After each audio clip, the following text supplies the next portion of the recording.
नमस्कार, जय माँ खोडियार, जय सिया राम। खो जाना ज़रूरी है। अगर पाना है तो खो जाना ज़रूरी है। मैंने एक वाक्य लिखा था कि मुझे ढूंढने की कोशिश मत करना, मैं अपने आप की खोज में कहीं खो गया हूँ। भक्त को भगवान की खोज में खो जाना पड़ता है, ज्ञानी को ज्ञान की खोज में खो जाना पड़ता है, एक प्रेमी को अपने प्रेमिका की खोज में खो जाना पड़ता है। तभी जाकर कुछ मिलता है जब आप खो जाओ। खो जाना बहुत ज़रूरी है। एक समय की बात है, एक नवयुवक भगवान बुद्ध के पास आया और बोला कि मुझे स्व की पहचान करनी है, मुझे खुद को पहचानना है, मुझे खुद की खोज करनी है। तो हे महात्मा, मुझे बताओ कि वो कैसे की जा सकती है। हे बुद्ध, मुझे ये बताओ कि मैं अपनी बुद्धि से कैसे खुद को जान सकता हूँ। मुझे समझ में नहीं आ रहा है कि मैं कौन हूँ, मैं यहाँ पर क्या कर रहा हूँ, मुझे उसका जवाब दो। तब महात्मा बुद्ध ने कहा कि अगर तुम्हें जवाब चाहिए तो मेरी एक शर्त माननी होगी। शिष्य था, उसको बहुत ज़्यादा क्यूरियोसिटी थी, ज्ञान पिपासा थी।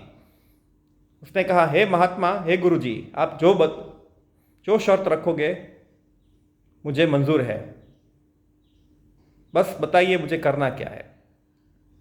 तब बुद्ध ने बोला कि जाओ, यहाँ से 5 किलोमीटर दूर तक कुदरत की वादियों में जाकर देखो कि वन में क्या क्या वनराजी है, कौन कौन से प्राणी है, कैसी प्रकृति खिली है, और वापस आ जाओ।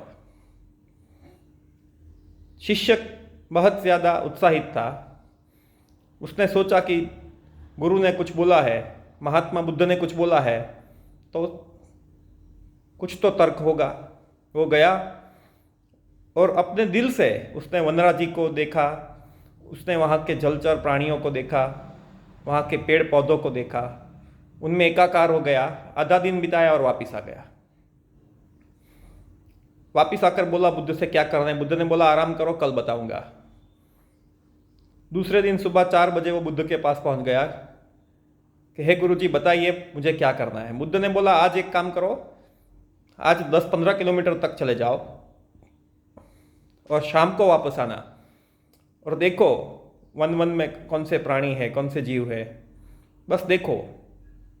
कुछ ज़्यादा फैसला मत करो, जजमेंट मत लो, उन्हें देखो, एक ऑब्जर्वर की तरह देखो। बुद्ध के कहे अनुसार वो विद्यार्थी गया।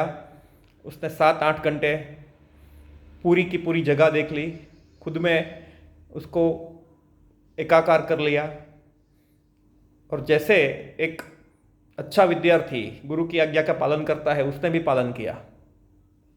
यह सिलसिला बहुत दिनों तक चलता रहा। फिर एक दिन बुद्ध ने उससे पूछा, फिर तो ऐसा चक्र हो गया कि वो विद्यार्थी सुबह उठ के वो प्रकृति में चला जाता, फिर वापस आ जाता, और उसने बुद्ध से कुछ पूछना भी कम कर दिया। और एक समय ऐसा आया कि उसने कहीं जाना भी छोड़ दिया। तब बुद्ध ने उससे पूछा कि तुम्हें नहीं जानना है कि तुम कौन हो? तुम्हारा वो सवाल, क्या उसका जवाब तुम्हें नहीं चाहिए? उसने कहा कि मैंने जब मौन धारण किया, मैंने जब प्रकृति देखी, मैंने जब दिनों तक प्रकृति से एकाकार किया, मुझे धीरे धीरे अपने सारे सवालों के जवाब मिल गए, और परिस्थिति इस हद तक अच्छी हो गई है कि अब ना मेरे पास सवाल है ना जवाब है, मेरे पास कुछ नहीं है। I am nothing, because I know nothing is everything and everything is nothing. तो यह बात बताती है कि खो जाना बहुत जरूरी है। अर्जुन लक्ष्य में खो गया था,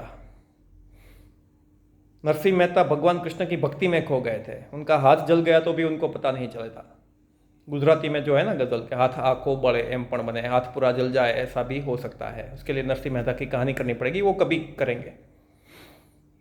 इसलिए अगर मिलना है, अगर जवाब चाहिए तो सवालों का होना बहुत ज़रूरी है और सवालों में खो जाना ज़रूरी है। ये अलग बात है कि एक बार जवाब मिल गए तो ना सवाल रहेंगे ना जवाब। और एक बात है कि बुद्ध के अपने जवाब खुद के थे और अपने सवाल भी खुद के थे, उसके शिष्यों के भी अपने सवाल खुद के थे और जवाब भी खुद के थे।